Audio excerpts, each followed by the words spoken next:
Good afternoon, everyone. So we are going to start our new topic, which is semiconductor electronics.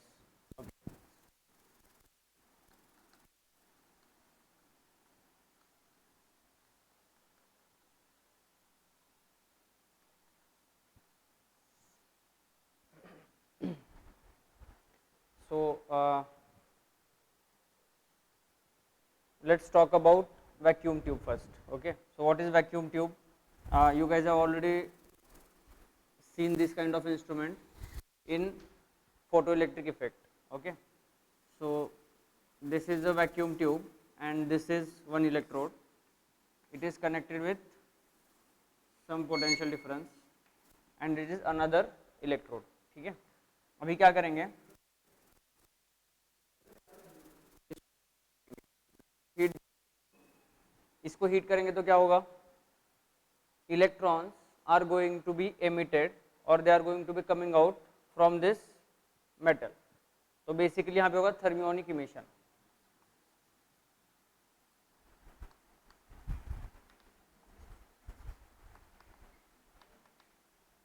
Thermionic emission. ठीक है. तो thermionic emission होगा तो क्या होगा, इलेक्ट्रॉन निकलेगा यहाँ से, and since this is connected to high potential and is at lower potential, this electron is going to be attracted towards this plate. Basically electric field इस डायरेक्शन में होगा, तो इलेक्ट्रिक फील्ड इस डायरेक्शन में है, तो electron is going to be experiencing some force which is in the direction of opposite to the electric field. तो इधर फोर्स लगेगा तो इलेक्ट्रॉन जाएगा इधर. दैट मीन्स बेसिकली इस सर्किट में जो करंट है वो फ्लो करेगा, इस सर्किट में करंट फ्लो करेगा something I. Now if you control number of electrons which are going to come out from this plate, you can control number of charges which are going to flow this circuit. इसका मतलब you can control the current which is flowing through this circuit. सही बात है, ठीक है. इसका मतलब ये एक ऐसा इंस्ट्रूमेंट है, ऐसा डिवाइस है जिसमें सर्किट में से कितना करंट फ्लो करना चाहिए वो कंट्रोल किया जा सकता है. ठीक है. So this concept of controlling current from which is flowing through the circuit. तो हमको सबसे इंपॉर्टेंट इसमें क्या पता चला कंसेप्ट, कि हमको एक ऐसा सर्किट मिला है which can control the current which is flowing through the circuit. तो हम चाहते क्या है, control current which is flowing through the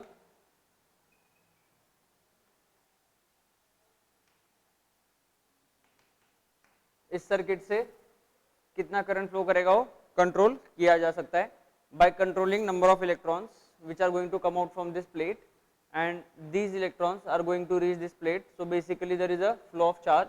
इसका मतलब इस सर्किट से करंट फ्लो होगा. ठीक है. नाउ इस इंस्ट्रूमेंट के साथ प्रॉब्लम क्या है, एक तो बहुत बड़ा होता है, ठीक है, एक्सपेंसिव होता है और अनप्रिडिक्टेबल होता है, अनसर्टन होता है. तुमको पता नहीं कि कितने इलेक्ट्रॉन निकलने वाले हैं, कभी कम निकल सकते हैं, कभी ज़्यादा निकल सकते हैं, कभी कुछ इलेक्ट्रॉन इस साइड चले जाएंगे, कभी इस साइड चले जाएंगे. तो इट इज़ अनसर्टन, इसमें एग्जैक्टली पक्का कुछ नहीं बता सकते. ठीक है. तो हमको बस ये कंसेप्ट चाहिए कि हमको समहाउ कंट्रोल करना है करंट जो फ्लो कर रहा है सर्किट से. ठीक है. Now some of the solids were found showing this property. ऐसा कुछ प्रॉपर्टी दिखाने वाले कुछ सॉलिड्स हमको मिल गए. ठीक है. और उन्हीं को बोला जाता है सेमीकंडक्टर. ये जो इंस्ट्रूमेंट है वो बहुत साल पुरानी बात है, ऑलमोस्ट 100-150 साल पहले लोगों ने पता किया, इसके बारे में यूज किया, सब कुछ किया. ठीक है. लेकिन जो सेमीकंडक्टर है उसके बारे में रिसर्च चालू हुआ समवेयर अराउंड 1930 के आसपास. ठीक है. तो मेन थिंग क्या है उसमें, we have to control the current which is flowing through the circuit. ठीक है.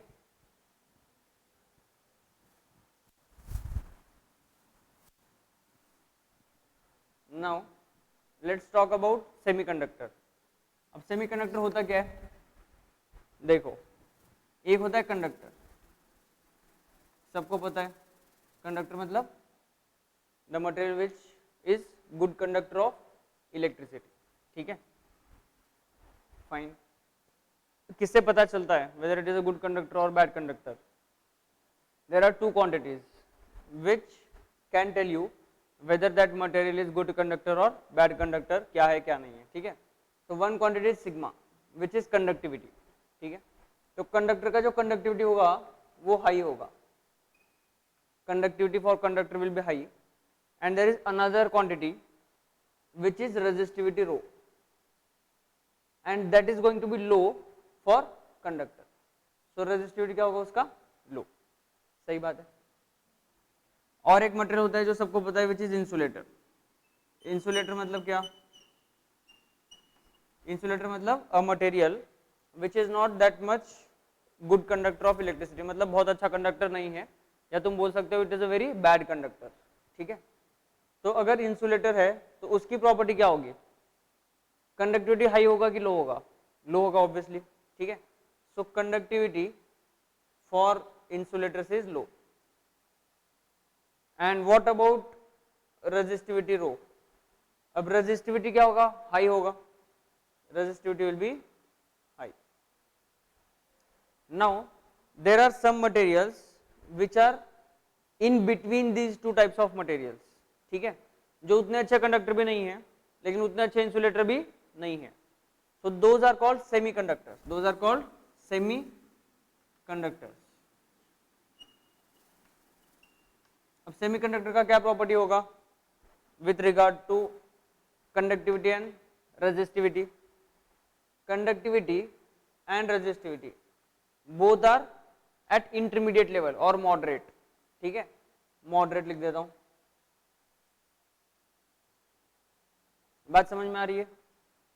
तो ये जो मटेरियल्स है conductors, they have high conductivity and low resistivity. Insulators जो है उनका कंडक्टिविटी लो है एंड रेजिस्टिविटी हाई है। जो सेमीकंडक्टर्स है उसका conductivity and resistivity both are at intermediate level और both are in moderate level, ठीक है। इसका मतलब ये उतना भी अच्छा कंडक्टर नहीं है लेकिन इतना भी इंसुलेटर नहीं है, तो basically it is somewhere in between conductor and insulator, ठीक है, फाइन। नाउ जो सेमीकंडक्टर है ये कंडक्टर इंसुलेटर है तो ठीक है, इसके बारे में अभी अपन स्टडी नहीं करने वाले। So we are going to mainly talk about semiconductors. तो सेमीकंडक्टर के कुछ टाइप्स होते हैं, ठीक है, जैसे पहला है एलिमेंटल सेमीकंडक्टर्स, ठीक है, एलिमेंटल सेमीकंडक्टर्स। इसके एग्जांपल्स कुछ ऐसे एलिमेंट्स है in their pure form they are acting like a semiconductor, तो सिलिकॉन, जर्मेनियम, ये, ठीक है। Now the second type of semiconductors is compound semiconductor, compound semiconductors.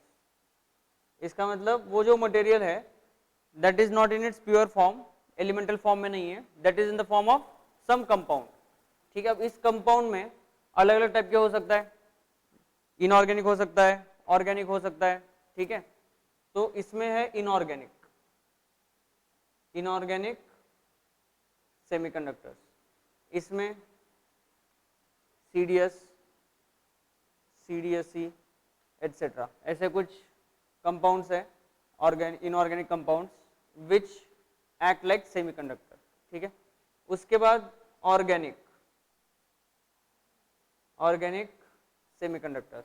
अब इसमें क्या क्या आता है, इसमें कुछ पॉलीमर्स होते हैं, ठीक है, पॉलीमर्स,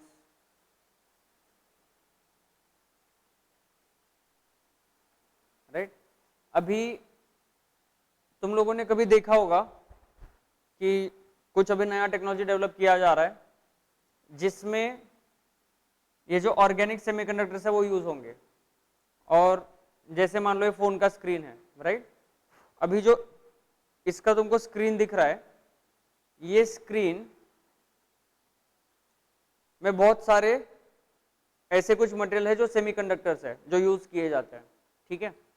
अभी ये जो स्क्रीन है उसको फोल्ड नहीं कर सकते, इसको ऐसे रोल नहीं कर सकते, ऐसे ऐसे बंद नहीं कर सकते, ठीक है। लेकिन अगर ये स्क्रीन ऐसे मटेरियल से बनाया होता जो फोल्ड करने पे उसका जो प्रॉपर्टी है वो लूज नहीं करेगा, ठीक है। जैसे अगर कोई स्क्रीन है उसको मैंने फोल्ड कर दिया तो भी उस पर जो दिखना है दिखेगा, ठीक है, ऐसा नहीं कि वो बंद हो जाएगा। अगर ऐसा है तो उस टाइप के मटेरियल से हम लोग बहुत ही नए टाइप के इंस्ट्रूमेंट्स बना सकते हैं।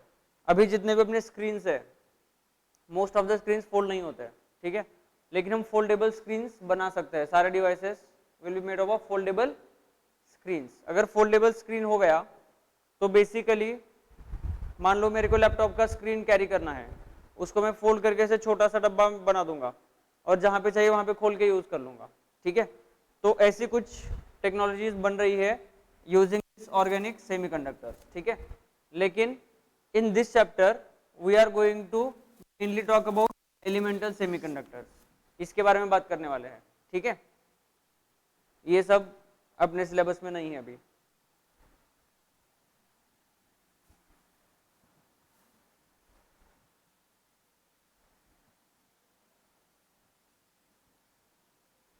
राइट, तो अभी हमने जो देखा that conductors have high conductivity, low resistivity, semiconductors have moderate conductivity and resistivity, insulators have high resistivity and low conductivity, ठीक है। तो ये सब कुछ जो भी है वो हम कैसे एक्सप्लेन कर सकते हैं, how can we explain this thing कि ऐसा क्यों हो रहा है, ठीक है। तो उसके लिए एक होता है बैंड थ्योरी, ठीक है। अब वो क्या बोलता है देखो, suppose there is an atom, कोई एक एटम है, ये उसका ग्राउंड स्टेट है, ये उसका फर्स्ट एक्साइटेड स्टेट, ये सेकंड एक्साइटेड, थर्ड एक्साइटेड, ऐसे चलता रहेगा, ठीक है। इसका मतलब electrons in an atom will be present in different energy states, सही बात है। यहाँ पे कुछ होंगे, यहाँ पे कुछ होंगे, यहाँ पे ऐसे ऐसे, हर एनर्जी स्टेट में कुछ कुछ इलेक्ट्रॉन्स होंगे, right. Now this is only true, ये जो भी हमने बोर मॉडल में पढ़ा था, that is only true for an isolated atom, for an isolated atom. तो जो भी बोर मॉडल में हमने पढ़ा था that is true for isolated atom. Isolated atom का मतलब वो अकेला है, उसके आसपास दूसरा कोई एटम नहीं है। इसका मतलब there is no other atom which is interacting with the given atom, इस एटम के साथ आसपास कोई इंटरेक्ट करने के लिए नहीं है, ये अकेला है। तब ये जो बोर मॉडल के हिसाब से एनर्जी लेवल्स आते हैं that is true, that is true. लेकिन whenever we are going to talk about solids, ठीक है, जैसे हमने बोला silicon, silicon is a solid, तो उस केस में atoms won't be isolated, atoms isolated नहीं होंगे। अगर एटम्स आइसोलेटेड नहीं है तो सपोज एक यहाँ पे एटम है, उसके बाजू में एक होगा, इधर एक होगा, इधर एक होगा, इधर एक होगा, ठीक है। तो basically each atom will be surrounded by some number of it will be surrounded by some number of atoms, सही बात है, ठीक है। if that is true that means इसकी जो एनर्जी लेवल्स है, इस एटम की जो एनर्जी लेवल्स है, so this atom is going to affect energy levels of this atom, this atom is going to affect energy levels of this atom। क्यों? क्योंकि इसके जो इलेक्ट्रॉन्स है उसके साथ अभी सिर्फ इसका न्यूक्लियस इंटरेक्ट नहीं कर रहा है, ये भी न्यूक्लियस इंटरेक्ट कर रहा है, ये भी न्यूक्लियस इंटरेक्ट कर रहा है, ये भी कर रहा है, ये भी कर रहा है, ये भी कर रहा है। इसका मतलब all the nuclei which are present in the neighbourhood are going to interact with the electrons of this atom. इसका मतलब उसका जो एनर्जी लेवल्स ऑफ इलेक्ट्रॉन है अभी वो चेंज होने वाला है, ठीक है। तो कैसे चेंज होता है? तो whenever atom is not isolated, इसका मतलब it is surrounded by atoms, at that time energy level कुछ ऐसा डिस्ट्रीब्यूट होगा कि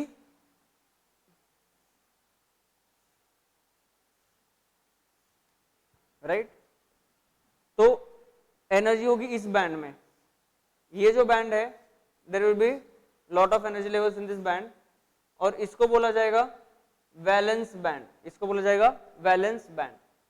after some gap, let's call this gap Eg, energy gap Eg, there will be one more band जिसमें बहुत सारे levels होंगे, राइट. अब ये जो बैंड है that is called conduction band, that is called conduction band. तो इस बैंड थ्योरी के हिसाब से क्या होता है कि अगर तुम्हारे पास कंडक्शन बैंड में बहुत सारे इलेक्ट्रॉन्स है, इसका मतलब वो जो मटेरियल है वो बहुत अच्छा कंडक्टर होगा. ये बात समझ में आ रही है. If you have lot of electrons in this conduction band, वो उतना अच्छा कंडक्टर होगा. ठीक है. तो वैलेंस बैंड में हर एक एटम के कुछ ना कुछ इलेक्ट्रॉन होंगे, और कंडक्शन बैंड में कितने इलेक्ट्रॉन्स है उसके ऊपर डिपेंड करेगा कि वो कंडक्टर, वो मटेरियल अच्छा कंडक्टर है, इंसुलेटर है, सेमीकंडक्टर है कि क्या है. ठीक है. तो कैसे डिपेंड करेगा वो देखते हैं. Now according to this band theory, for metals या in metals,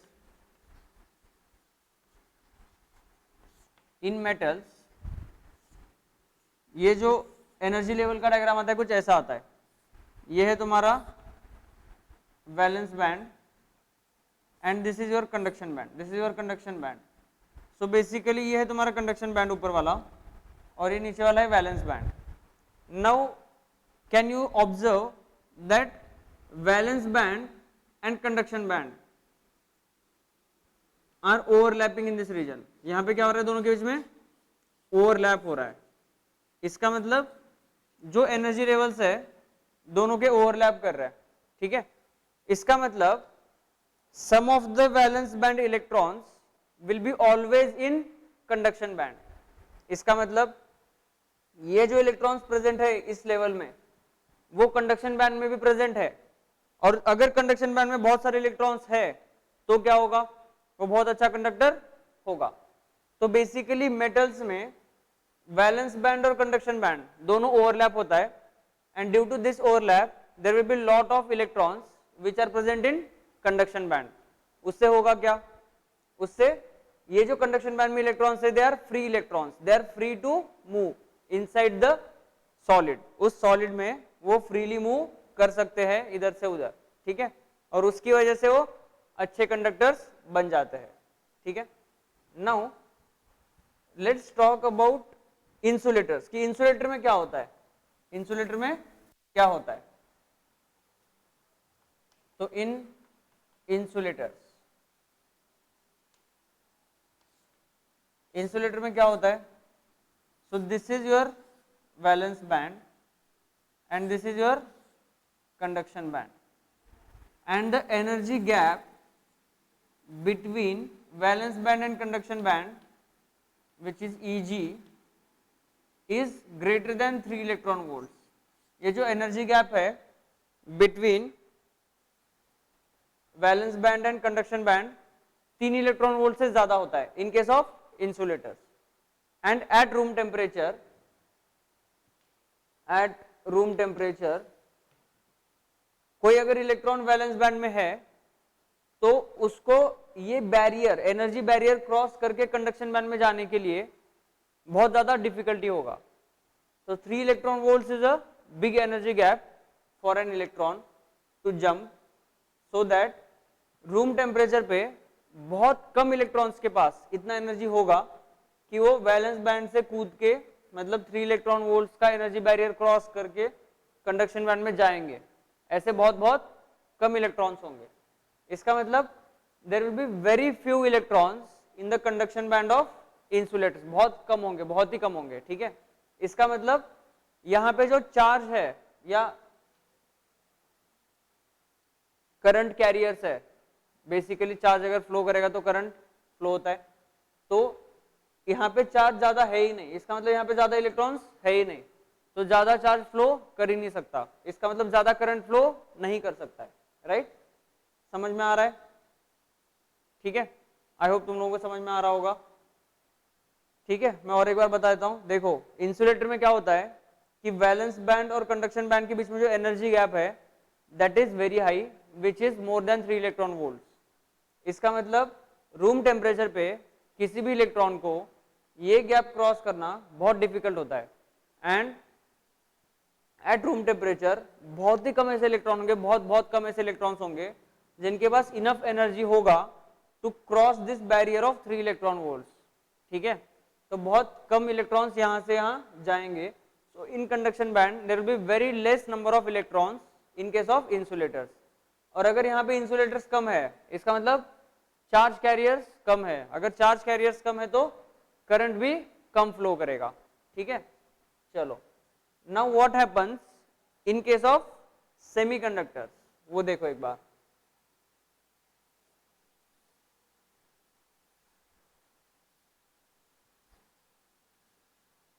So this is your valence band and this is your conduction band. This is valence band and this is conduction band. Now the energy gap between valence band and conduction band Eg in case of insulators is less than 3 electron volts. So energy gap between valence and conduction band in case of semiconductors, in semiconductors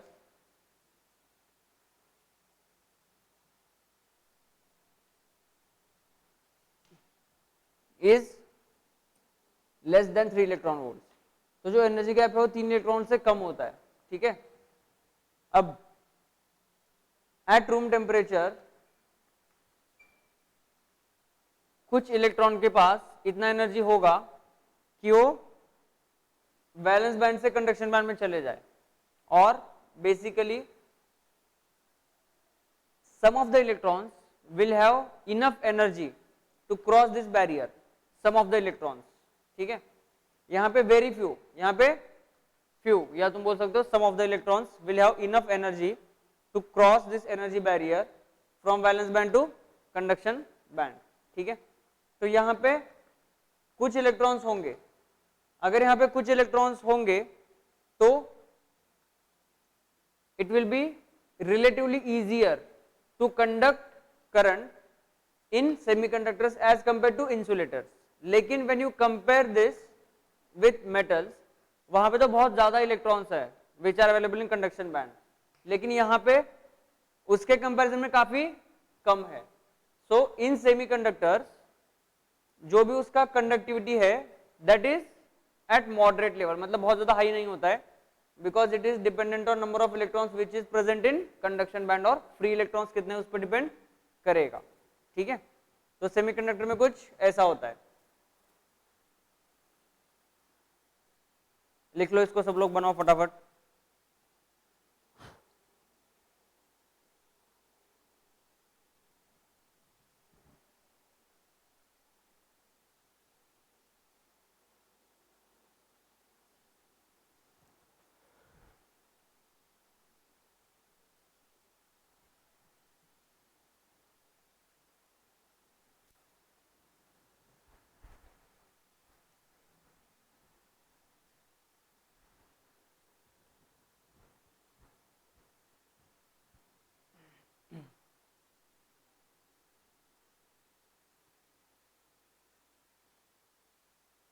ठीक है, बना लिया क्या?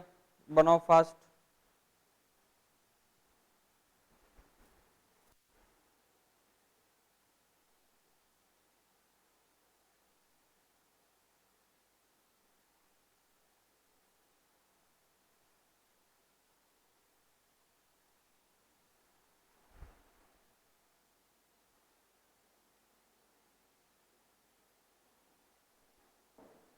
Fine, now let's talk about semiconductors, elemental semiconductors. Elemental semiconductor में दो type होता है। तो पहला is intrinsic semiconductor, first is intrinsic semiconductors.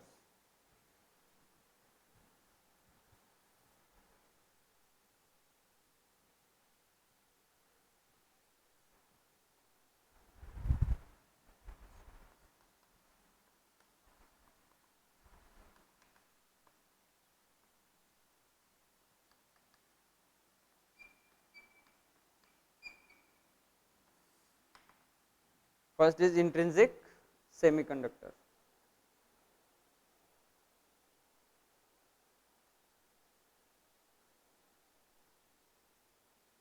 ठीक है, अभी इसमें समझते क्या हो रहा है।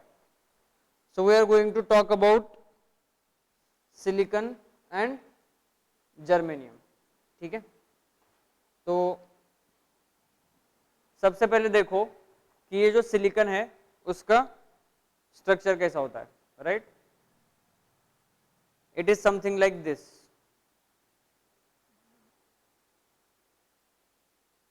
डायमंड का जो स्ट्रक्चर होता है वैसा। ठीक है, तुम लोगों को अगर याद होगा डायमंड का स्ट्रक्चर कैसा होता है, तो ये वाला भी ज्यादा अच्छे समझ में आएगा। ठीक है, देखो अभी ये जो नीचे वाला है, ठीक है, ऐसा कुछ है, और ये एक ऊपर है, right. And this is a symmetrical structure. There is a silicon atom at the centre. यहाँ पे एक सिलिकॉन है, यहाँ पे एक सिलिकॉन है, यहाँ पे एक सिलिकॉन है, और यहाँ पे एक सिलिकॉन है, right. So there are total 5 silicon atoms, जो मैं ऐसे बना रहा हूँ यहाँ पे 5 है टोटल, राइट। एक सेंटर पे, एक यहाँ पे, एक यहाँ पे, एक यहाँ पे, और एक यहाँ पे। सो इन 3 dimensional structure will be something like this, ऐसा कुछ दिखेगा ये। ठीक है, अब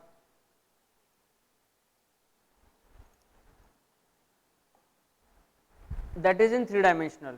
So if I want to draw that in this 2 dimensional board, तो मैं उसको बस इतना दिखा रहा हूँ कि 1 atom of silicon is connected with another 4 atoms of silicon, or it is surrounded by another 4 atoms of silicon.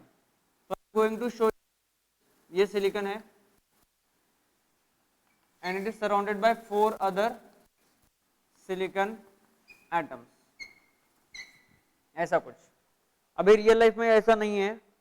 Real life में कैसा है तुमको बता चुका हूँ ऑलरेडी। ठीक है, तो रियल लाइफ में ऐसा नहीं होगा जैसे दिख रहा है, लेकिन I just want to show that silicon is connected with another 4 atoms of silicon, इसलिए मैंने ऐसा बना दिया, ऐसा दिखा दिया है। ठीक है, चलो now how many number of electrons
So let's continue.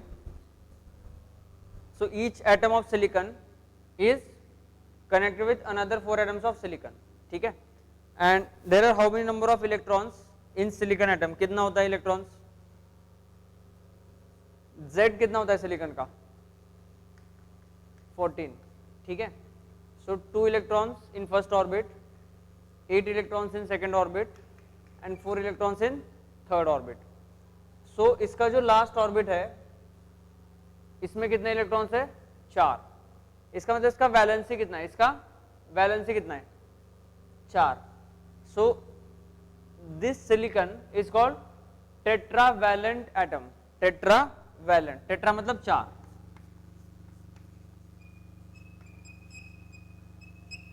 Tetravalent atom है ये। ठीक है, अब अगर लास्ट ऑर्बिट में 4 इलेक्ट्रॉन्स है, इसके पास 4 है, सबके पास 4 4 है, इसके पास भी 4 है, मैं उसका बस एक बना रहा हूं, बाकी के 3 नहीं बना रहा हूं। ठीक है, now this electron, these 2 electrons are going to be shared between these 2 atoms, these 2 will be shared between these 2 atoms, these 2 will be shared between these 2 atoms, and these 2 will be shared between these 2 atoms. तो effectively इसके पास कितने 8 हो गए, इसके पास 8 हो गए, इसके पास 8 हो गए, सबके पास 8 हो गए, ठीक है, मतलब इसका ऑक्टेन कंप्लीट हो गया है। तो दिस इज नाउ स्टेबल। तो यहाँ पे एक कोवैलेंट बॉन्ड, यहाँ पे कोवैलेंट बॉन्ड, यहाँ पे कोवैलेंट बॉन्ड, यहाँ पे कोवैलेंट बॉन्ड। तो this silicon is connected with other 4 silicon atoms with a strong covalent bond. सही बात है, ठीक है। Now again let's talk about these electrons. अभी क्या होगा वो देखते हैं। स्ट्रॉन्ग कोवैलेंट बॉन्ड से कनेक्टेड है, सही बात है, कोई प्रॉब्लम नहीं है, लेकिन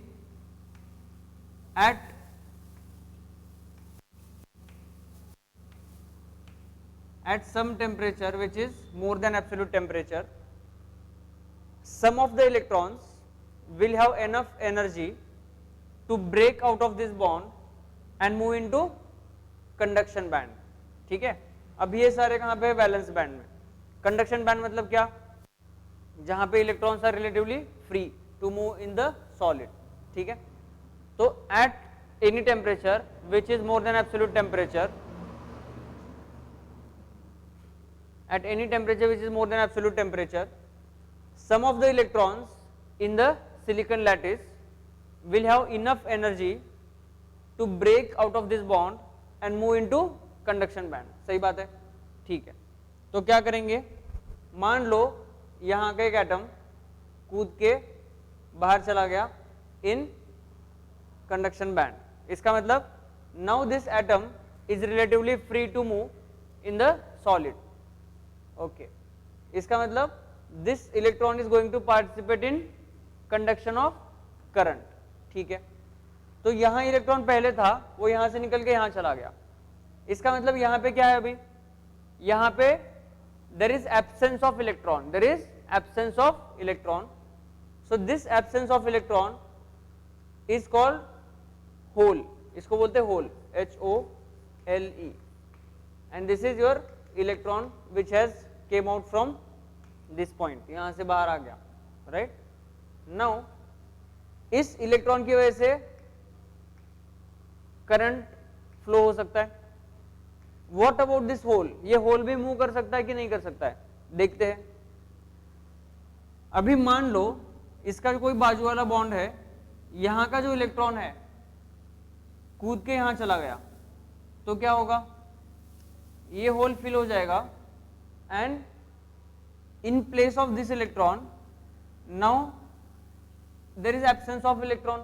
इसका मतलब होल यहां पे बन जाएगा, राइट।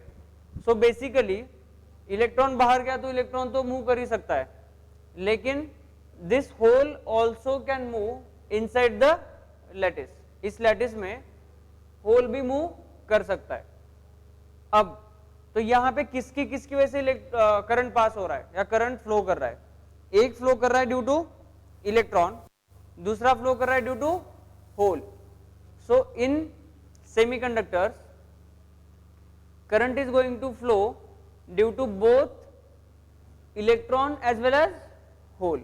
तो इसको बोला जाता है इलेक्ट्रॉन करंट और इसको बोला जाता है होल करंट। तो current flowing due to electrons is called electron current and current flowing due to hole is called hole current.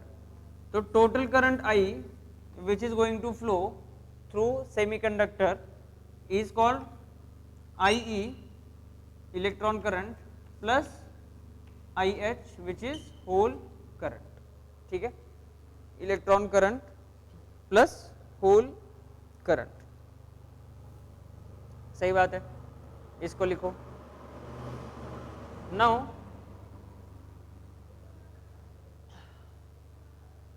before this electron came out of its place, electron यहां पे था, ठीक है। so whenever one electron is going to leave its place and move into conduction band, एक electron है और एक दूसरा होल, तो इसको बोलेंगे इलेक्ट्रॉन होल पेयर, इसको बोलेंगे इलेक्ट्रॉन होल पेयर। तो एक इलेक्ट्रॉन होल पेयर क्रिएट हो जाएगा। इसका मतलब मैं ऐसे बोल सकता हूं क्या कि जितने नंबर ऑफ इलेक्ट्रॉन्स है उतने नंबर ऑफ होल्स है। तो number of electrons and number of holes will be equal, number of electrons and number of holes will be equal in case of intrinsic semiconductor, ठीक है। और इसको बोला जाता है इक्वल टू एन आई, इसको बोला जाता है equal to N I, and N I को बोला जाएगा intrinsic carrier concentration, it is called intrinsic carrier concentration, intrinsic career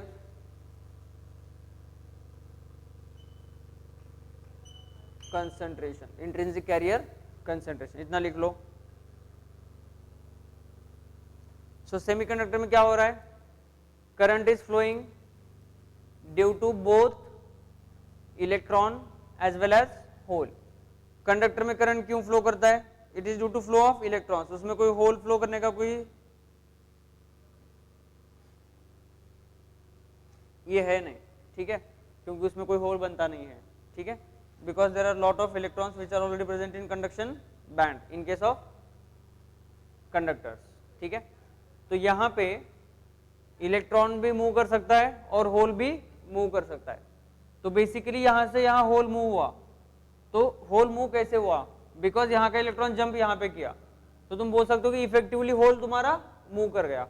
तो बेसिकली यहाँ पे current will be flowing due to both electrons as well as holes. तो total current I is given as electron current plus hole current, and हमको ये पता है कि एक इलेक्ट्रॉन जब अपनी जगह छोड़ के जाएगा बाहर तो वहां पे होल क्रिएट होगा, तो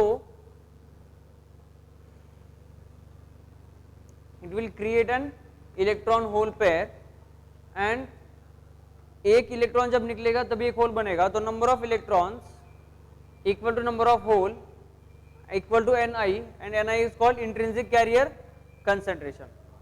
अभी यहाँ पे दो प्रोसेस हो रहा है जिसका तुमको ध्यान देना है, ठीक है।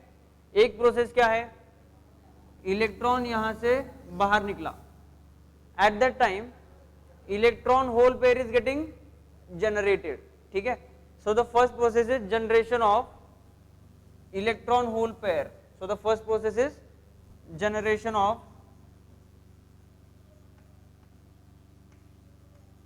Electron hole pair, electron hole pair का जनरेशन होगा, right.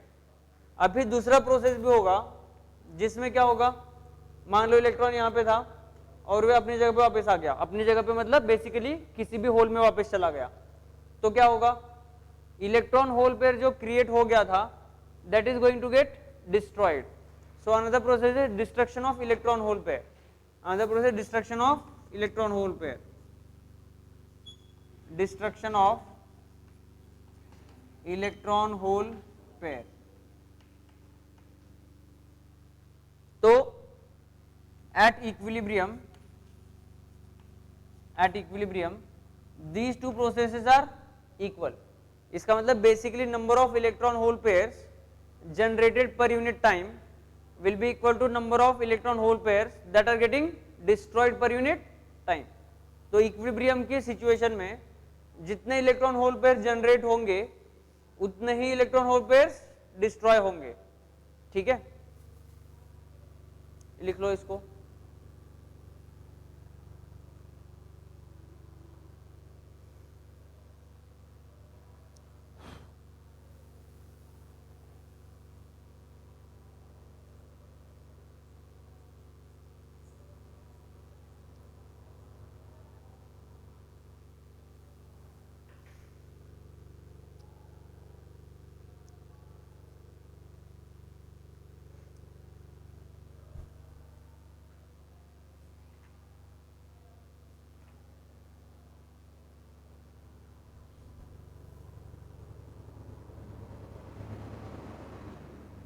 At equilibrium process of generation of electron hole pair is equal to process of destruction of electron hole pair। इसका मतलब क्या है, इसका मतलब इक्विलिब्रियम पे जितने number of electron hole pair generate होंगे पर यूनिट टाइम उतने ही इलेक्ट्रॉन होल पेयर्स डिस्ट्रॉय होंगे पर यूनिट टाइम, ठीक है, at equilibrium.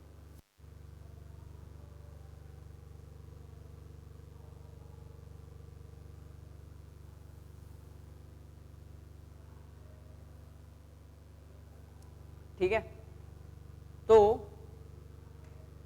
at T equal to 0 Kelvin, at T equal to 0 Kelvin, there won't be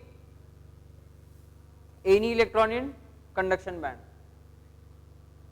So no electron in conduction band, in conduction band. इसलिए this material acts as an insulator. This material acts as an insulator, but at temperature which is greater than 0 Kelvin. इसका मतलब at any temperature which is greater than 0 Kelvin क्या होगा? Some of the electrons will have enough energy to break this bond and jump into conduction band. इसका मतलब कुछ electrons के पास इतना एनर्जी होगा कि वो बॉन्ड ब्रेक करके कंडक्शन बैंड में चले जाए, और अगर ऐसा है तो इसका जो एनर्जी डायग्राम बनेगा कुछ ऐसा बनेगा. So this is your valence band and this is your conduction band. Valence band में तो बहुत सारे इलेक्ट्रॉन्स है ही तुम्हारे पास, और कंडक्शन बैंड में भी कुछ इलेक्ट्रॉन्स होंगे which are going to conduct electricity, which are going to conduct electricity. And at 0 Kelvin there will be 0 number of electrons at in the conduction band. ठीक है, तो कोई कंडक्शन नहीं होगा. ठीक है, चलो. तो at any temperature T greater than 0 Kelvin यहाँ पे नंबर ऑफ इलेक्ट्रॉन्स कुछ कुछ आएंगे. अब ये सोचो अगर हम टेम्परेचर बढ़ाएंगे, अगर हम टेम्परेचर बढ़ाएंगे तो क्या होगा? What will happen with the number of electrons in conduction band if we increase the temperature of this silicon lattice.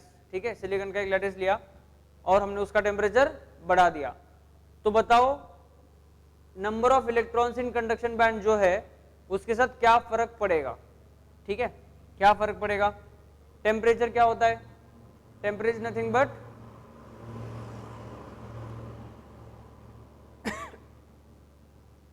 Measure of kinetic energy of molecules या एटम्स. ठीक है, अब अगर हम टेम्परेचर बढ़ाएंगे तो बेसिकली इस इलेक्ट्रॉन का एनर्जी बढ़ेगा, मतलब ऑन एन एवरेज एनर्जी बढ़ेगा. अगर ऑन एन एवरेज एनर्जी बढ़ेगा तो some of the electrons will have energy to break bond and jump into conduction band. तो अभी ज्यादा नंबर ऑफ इलेक्ट्रॉन्स के पास एनर्जी होगा. इसका मतलब पहले अगर यहाँ पे थोड़े इलेक्ट्रॉन्स थे, अगर हमने टेम्परेचर बढ़ा दिया तो यहाँ पे और थोड़े इलेक्ट्रॉन्स आ जाएंगे. That means with increase in temperature, with increase in temperature conductivity of this semiconductor material is going to increase और resistivity is going to decrease. सही बात है? इतना लिख लो, ये डायग्राम बना के ये लिखो कि at 0 Kelvin at absolute 0 temperature this material behaves as an insulator. क्यों? क्योंकि there will be 0 number of electrons in conduction band. सारे के सारे इलेक्ट्रॉन कहाँ पे है? वैलेंस बैंड में. कंडक्शन बैंड में कोई इलेक्ट्रॉन नहीं है. लेकिन जैसे ही हमने टेम्परेचर बढ़ाया 0 से आगे तो कुछ इलेक्ट्रॉन्स के पास एनर्जी आ जाएगा कि वो लोग यहाँ से बॉन्ड तोड़ के कंडक्शन बैंड में कूद जाए. ठीक है, और अगर ऐसा हुआ तो ये थोड़ा सा अच्छा कंडक्टर बनने लग जाएगा. राइट, ठीक है. आई होप तुमने लिख लिया है. आगे चलते हैं.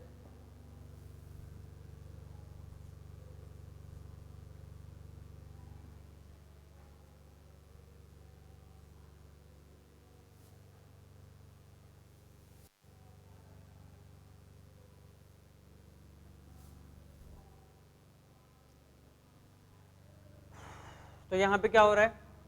अगर तुम टेम्परेचर बढ़ाओगे तो number of electrons in conduction band is going to increase, और उसकी वजह से इसका कंडक्टिविटी इंक्रीज होगा, रेजिस्टिविटी कम होगा. सही बात है?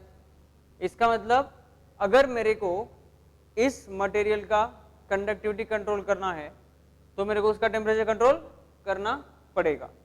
ठीक है, लेकिन रियल लाइफ में this is not a very good way of controlling number of electrons in conduction band. क्योंकि अगर तुमने इसका डिपेंडेंस देखा तो वो बहुत कम है.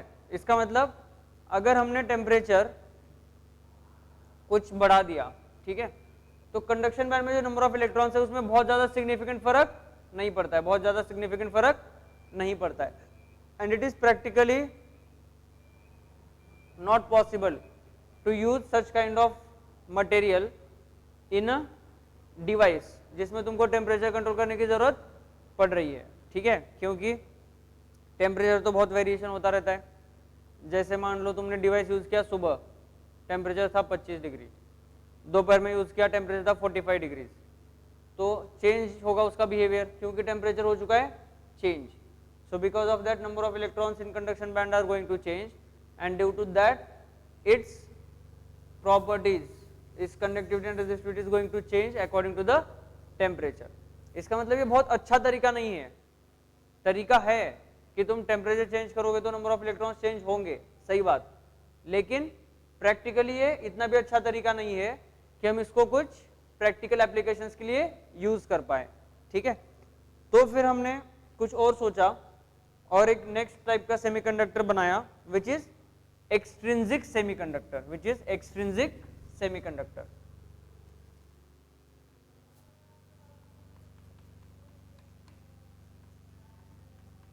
एक्सट्रिंसिक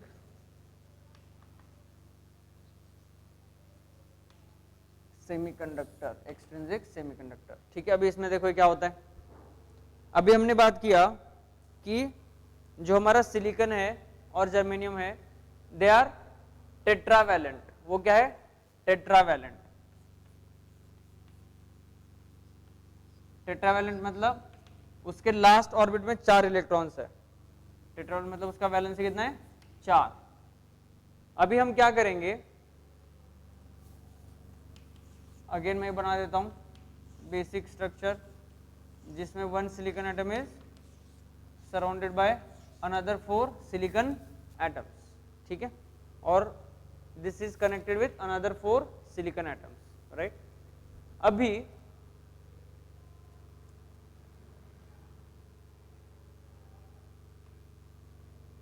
हम क्या करेंगे, ये जो सिलिकॉन एटम है उसको हम रिप्लेस करेंगे with what, either pentavalent impurity और trivalent impurity. Pentavalent, pentavalent impurity मतलब जिसका वैलेंसी 5 हो, एंड ट्राइवैलेंट,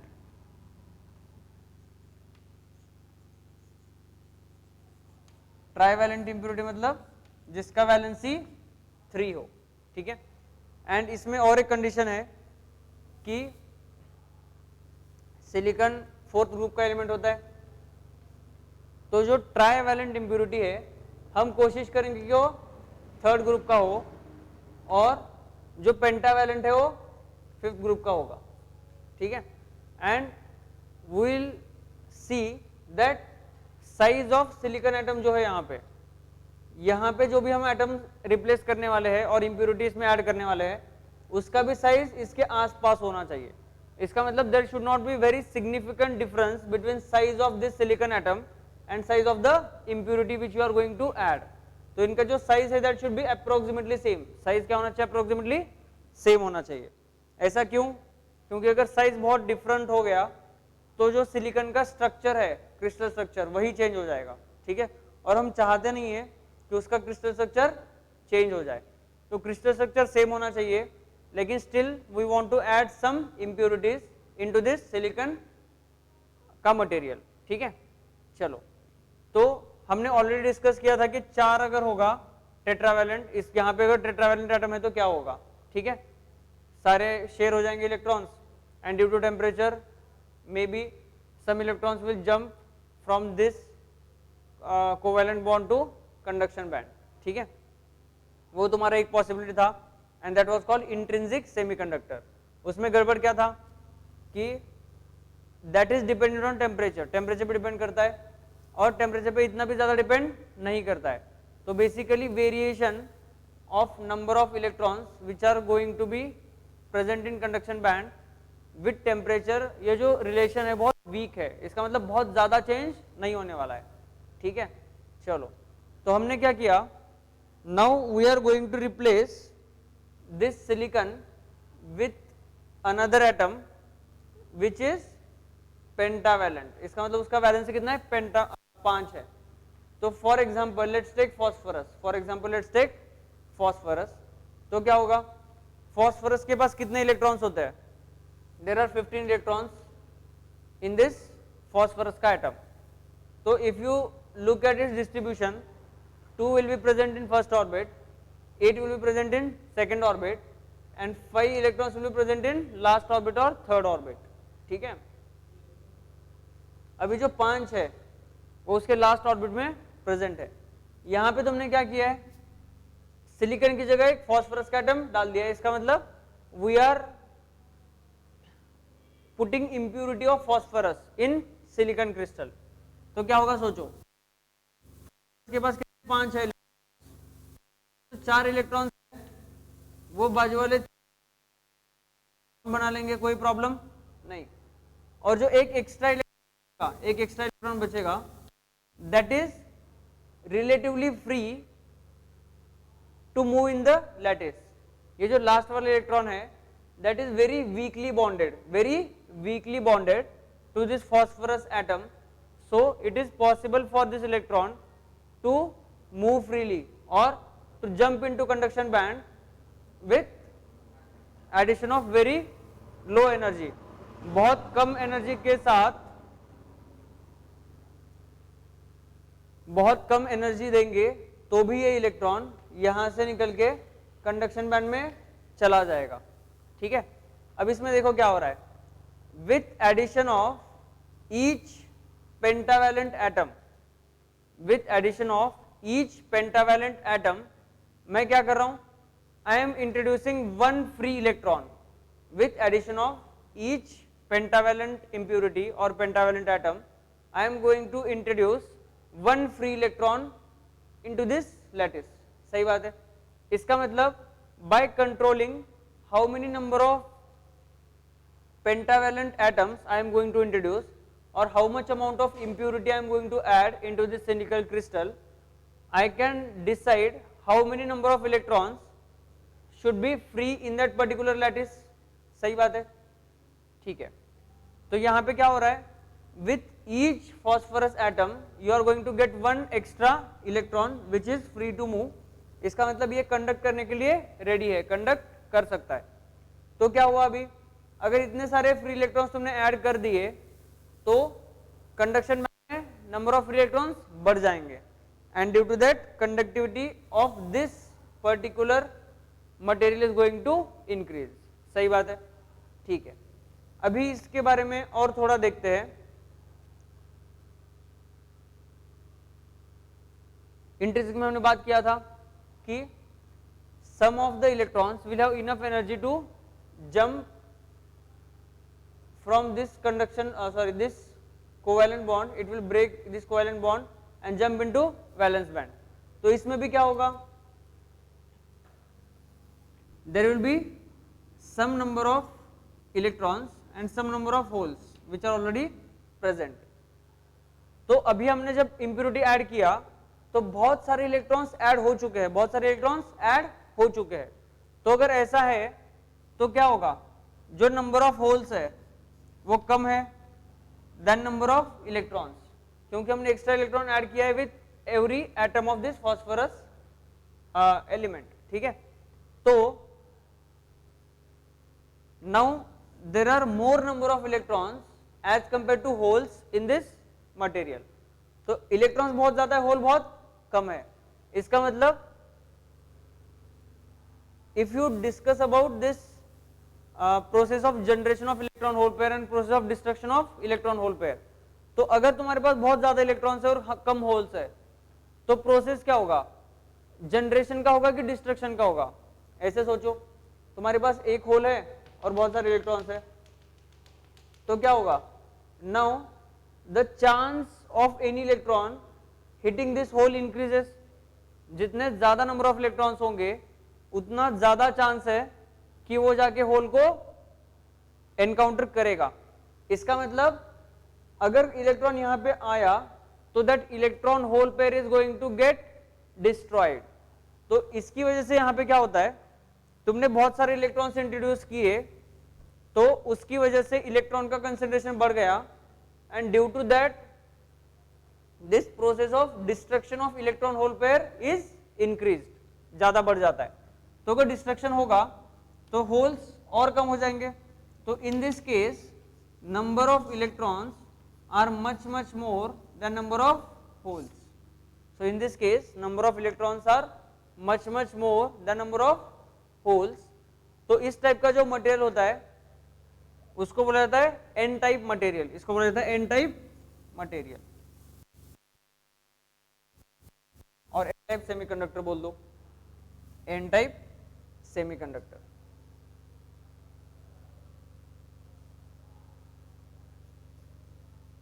ठीक है, तो अगर इलेक्ट्रॉन्स बहुत ज्यादा है और होल्स बहुत कम है, तो most of the current is going to be flown due to electrons. तो यहाँ पे जो इलेक्ट्रॉन करंट है वो बहुत ज्यादा है और जो होल करंट है वो बहुत कम है।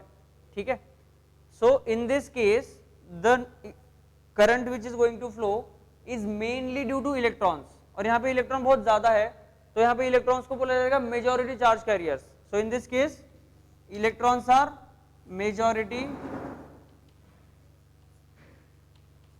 charge carriers, so they are majority charge carriers। and holes बहुत कम है तो holes को बोला जाएगा minority charge carriers।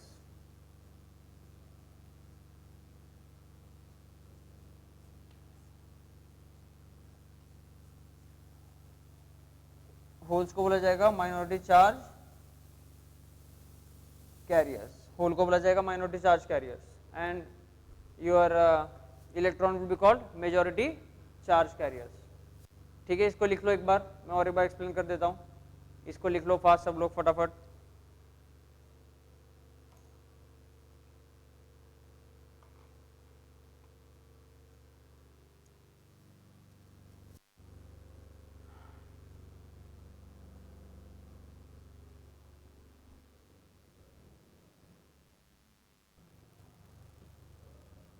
ठीक है, लिख लो ये सब लोग, इसको मैं और एक बार एक्सप्लेन करूंगा। पेंटावैलेंट एटम, उसमें हमने एक पेंटावैलेंट एटम का इंप्योरिटी ऐड कर दिया है। इसका मतलब एक सिलिकॉन को हटा के हमने उसके जगह पे फास्फोरस का एटम दिया है। तो फास्फोरस का एटम जो है वो पेंटावैलेंट है, उसके पास 5 वैलेंस इलेक्ट्रॉन्स है, उसका वैलेंसी कितना है 5, इसका मतलब लास्ट ऑर्बिट में 5 इलेक्ट्रॉन्स है। तो जब वो 4 सिलिकॉन से बॉन्ड बनाएगा तो 4 तो शेयर हो जाएंगे, एक बचेगा एक्स्ट्रा। ठीक है, now that extra electron is weekly bonded, मतलब उतना ज्यादा अच्छे से बॉन्डेड नहीं है विथ फॉस्फोरस एटम। तो with very less amount of energy you can take this electron out of this place and put it into conduction band। you can take that electron very easily out from there। ठीक है, अगर तुम उसको बहुत आसानी से ले सकते हो, तो अभी कंडक्शन बैंड में जो नंबर ऑफ इलेक्ट्रॉन्स है वो कैसे, किस पे डिपेंड करने वाले हैं कि तुमने कितने नंबर ऑफ फॉस्फोरस एटम्स उस सिलिकॉन में डाले हैं। ठीक है, तो basically you can control number of electrons which are going to be present in conduction band by addition of impurity, and you can decide how much impurity you want to add into that silicon lattice। तो indirectly तुम control कर रहे हो कि कितना number of electrons conduction band में present होना चाहिए।